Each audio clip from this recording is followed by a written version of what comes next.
అవును మోహన్ రెడ్డి గారు, మీరు మాట్లాడారు, పావుగంట మాట్లాడారు, మీకు సమయం ఇచ్చాము, ఇస్తాను, మళ్ళీ ఇస్తాను మీకు. మనతోటి అక్షర సత్యం గారు ఇస్తాను సార్, మీకు ఇచ్చాను, మీరు మాట్లాడారు, మీరు చెప్పదలుచుకున్నంత చెప్పారు, మీరు చెప్పదలుచుకున్నంత ప్రజలకు కూడా అర్థమైంది, నాకు కూడా అర్థమైంది మీరు చెప్పింది. ఎస్, మళ్ళీ వస్తాం మీ దగ్గరికి. మనం అక్షర సత్యం గారితో ఒకసారి మాట్లాడదాం.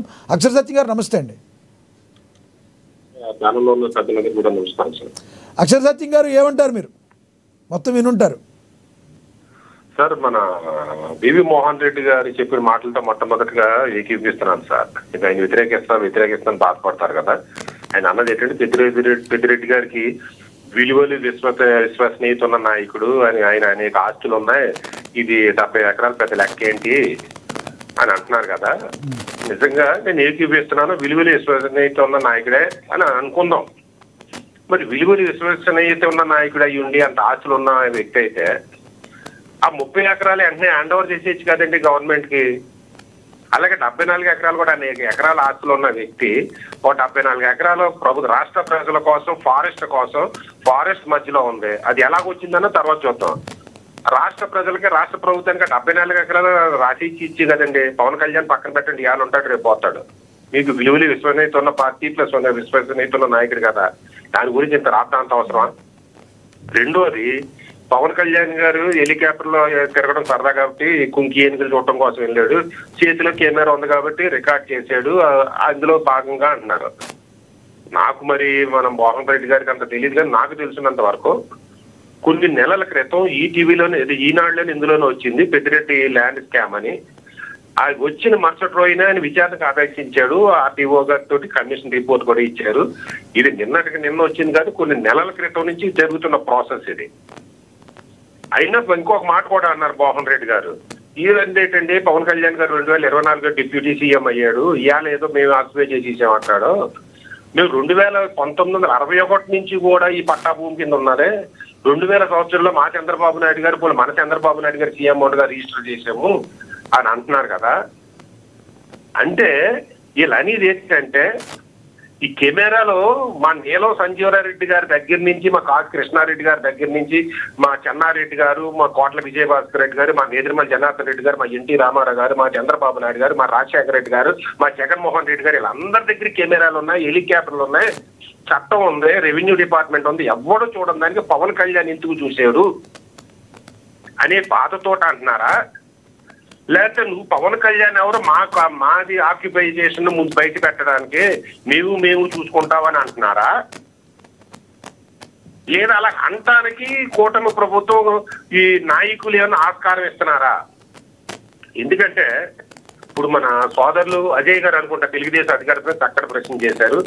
చుట్టూ ఉన్న ఒక ఫారెస్ట్ లో ఒక 74 ఎకరాల ఎంక్లోజర్ ఏ విధంగా వచ్చింది, 1961లో గెజిట్ ప్రకారం వచ్చిందనే డాక్యుమెంట్ ని తర్వాత సృష్టించారా, లేదా 61 ప్రాంతంలోనే ఇచ్చారా, నిజంగా ఇచ్చారా అనే ఆలోచన నాటి ముఖ్యమంత్రి నుంచి ఈ ముఖ్యమంత్రి వరకు ఎందుకు ఆలోచన రాలేదు? ఒక చిన్న డిప్యూటీ చీఫ్ మినిస్టర్, వైసీపీ లెక్కల ప్రకారం ఏ అధికారం లేని ఒక డిప్యూటీ చీఫ్ మినిస్టర్ వచ్చిన ఆలోచన గత ముఖ్యమంత్రికి రాజశేఖర రెడ్డి, జగన్మోహన్ రెడ్డి గారితో సహా ఏ ముఖ్యమంత్రికి ఎందుకు రాలేదు?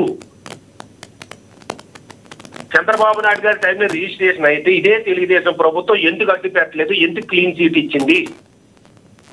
ఆ ధైర్యంతో వైసీపీ వాళ్ళు ఎట్లాగంటున్నారా? ఇప్పుడు ఏదంటున్నారు మన మోహన్ రెడ్డి గారు మరొక విషయం అన్నారు, ఏదో సీజ్ ద షిప్ అన్నాడో ఏం చేశాడు అని. కరెక్టే, ఆ వైసీపీ చేస్తున్న ఆరోపణకు ఆస్కారం ఇస్తున్నది ఎవరు? పవన్ కళ్యాణ్. పాపం ఇప్పుడు పవన్ ఫోకస్ అన్నారు మీరు. ఇప్పుడు పవన్ కళ్యాణ్ గెలిచిన తర్వాత తన పార్టీని పట్టించుకోకుండా, తన కులాన్ని పట్టించుకోకుండా, తన కుటుంబాన్ని పట్టించుకోకుండా రాష్ట్ర ప్రజలే ధ్యేయంగా ఏదో పనులు చేసుకుంటూ పోతున్నాడు.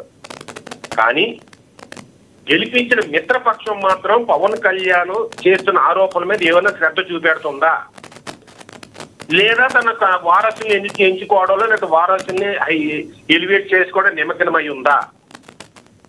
మీరేం చెప్పదలుచుకున్నారు అక్షర్ సత్యం గారు? ఏంటి అంటే విశాఖకు సంబంధించి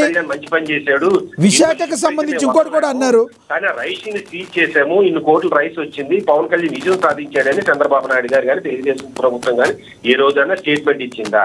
అలాగే టీటీడీ తొక్కేసినట్లు పవన్ కళ్యాణ్ ఒక స్టేట్మెంట్ ఇచ్చారు. ఎకటాలుగా మాట్లాడేది కానీ పవన్ కళ్యాణ్ గారి మాటకి ఏమైనా లెక్క చేశారా? అలాగే ఉప్పాడ ఫార్మాలో పొల్యూషన్ గురించి ఇవన్నీ కూడా ఒక దూరంపూడిగా రైస్ ఇష్యూ కానీ లేదా ఈ ఉప్పాడ టీడీపీ తొక్కేసినట్లో పోలీసులు లేదా అధికారుల యొక్క ఉదాసీనత కానీ ఉప్పాడ ఫార్మసీ పొల్యూషన్ కానీ లేదా పెద్దిరెడ్డి గారి ఆక్యుపేషన్ అనేది పొందుతున్న ఇవన్నీ కూడా దశాబ్దాలుగా ఉన్న ఇష్యూలు సార్. ఇవన్నీ కూడా ఏదైనా నిన్న చంద్రబాబు నాయుడు గారు సీఎం అయిన తర్వాత లేదా కూటమి సీఎం అయిన తర్వాత వచ్చిన ఇష్యూస్ కాదు.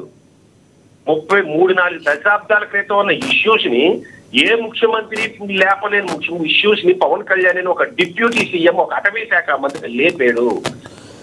ఒకటి అక్షర్ సత్యం గారు ఇంకొకటి చెప్పండి మీరే చెప్తున్నారు. అక్షర్ సత్యం గారు మీరు ఒకటి చెప్పండి. ఇప్పుడు మీరే చెప్తున్నారు ఏ డిప్యూటీ సీఎంగా అంతకుముందు సీఎంలు కానీ ఎవరు చేయని పని చేశారంటున్నారు. మరి ఇప్పుడు పవన్ కళ్యాణ్ గారు తీసుకున్న తెలియజెప్పిన ఈ పనికి ఎంతవరకు ఈ కూటమి ప్రభుత్వంలో ఉన్న ముఖ్యమంత్రి పరిష్కారాన్ని చూపించే అవకాశం ఉందంటారంటే ఏం చెప్తారు మీరు? నేను చెప్పేది అదే కదా సార్. ఇప్పుడు ద్వారంపూడి రైస్ ఇష్యూలో కానీ టీడీపీ తొక్కేసినట్లు పవన్ రైజ్ చేసిన ఇష్యూ కానీ ఉప్పాడ ఫార్మా ఇష్యూలో పొల్యూషన్ ఇష్యూస్ కానీ ఇప్పుడు విశాఖలో ఉందండి. మాంసం ఏదో దొరికిందని వైసీపీ వాళ్ళు ఇష్యూ చేశారు. టీడీపీ నాయకులు సంథింగ్ ఎవరు అనుచరుడు దగ్గర పవన్ కళ్యాణ్ స్టేట్మెంట్ ఇచ్చాడు. దాని మీద ఏం ఇష్యూ యాక్షన్ తీసుకున్నారు? అలా లూలీ మహల్ అన్న వాళ్ళు గొడ్డు మాంసాన్ని బిజినెస్ చేస్తారా? గొడ్డు మాంసం ఆ లూలు మహల్ ఒప్పందం చేసుకోవద్దని ఇష్యూ రైజ్ చేశారని వార్తలు వచ్చినాయి. నిన్న లూలు మహల్ తో ఒప్పందం చేసుకున్నట్టు ఉంది. అంటే రేపు పొద్దున వైసీపీ పోతే పవన్ కళ్యాణ్ ఏది చెప్పింది ఏదో వాగుతుంటాడు, ఏది జరగదని ఎగతాళి చేయడం కోసం టీడీపీ ప్రభుత్వం ఇగ్నోర్ చేస్తుందా? లేదా పవన్ కళ్యాణ్ రైజ్ చేసిన ఇష్యూస్ లో ఏ దాంట్లో పట్టలేదా? లేదా ఈ పవన్ కళ్యాణ్ ఎవరండి? ఇప్పుడు సపోజ్ ద్వారపూడి చంద్రశేఖర్ రెడ్డి గారి ఇష్యూ నిరూపణ అయింది అనుకోండి, గత ముఖ్యమంత్రులందరూ జోజులు అవుతారు. ఇప్పుడు ఇంకొకటి మీరు చేసిన ఒకటి సచిన్ గారు ఒకటి వినాలి. మీరు ఇప్పుడు మీరు అడిగిన క్వశ్చన్లు అన్ని కూడా మీరు అన్ని ఒకటి అక్షర్ సచిన్ గారు వినాలి. అక్షర్ సచిన్ గారు నా వాయిస్ వినబడుతుందా? అక్షర్ సచిన్ గారు ఇప్పుడు మీరు అడిగిన క్వశ్చన్లు అన్ని పవన్ కళ్యాణ్ గారికి తెలియదా? పవన్ కళ్యాణ్ గారు ఏం చిన్నపిల్లడు కాదు కదా. మరి ఒక దాని మీద ఎందుకు మరి కూటమి ప్రభుత్వంలో భాగంగా ఉన్న టీడీపీ కానీ ముఖ్యమంత్రి కానీ మరి ఎందుకు రెస్పాండ్ కాకపోతే రెండో విషయాన్ని నేను ఎందుకు మాట్లాడాలని పవన్ ఎందుకు మాట్లాడుతున్నట్టు ఒకసారి అయితే అనుకోవచ్చు. ప్రతి విషయంలో కూడా పవన్ కళ్యాణ్ పరిష్కారం కాకుండా ముందుగా మాట్లాడితే పవన్ కళ్యాణ్ గారు ఎందుకు మాట్లాడుతున్నారు? అయితే మంచి క్వశ్చన్ అండి ఇది. ఇప్పుడు పవన్ కళ్యాణ్ గారు ఒక డిప్యూటీ చీఫ్ మినిస్టర్, ఒక అటవీ శాఖ మంత్రి, ఒక పంచాయతీరాజ్ శాఖ మంత్రి, ఒక సివిల్ కార్పొరేషన్ తన కింద ఉంది.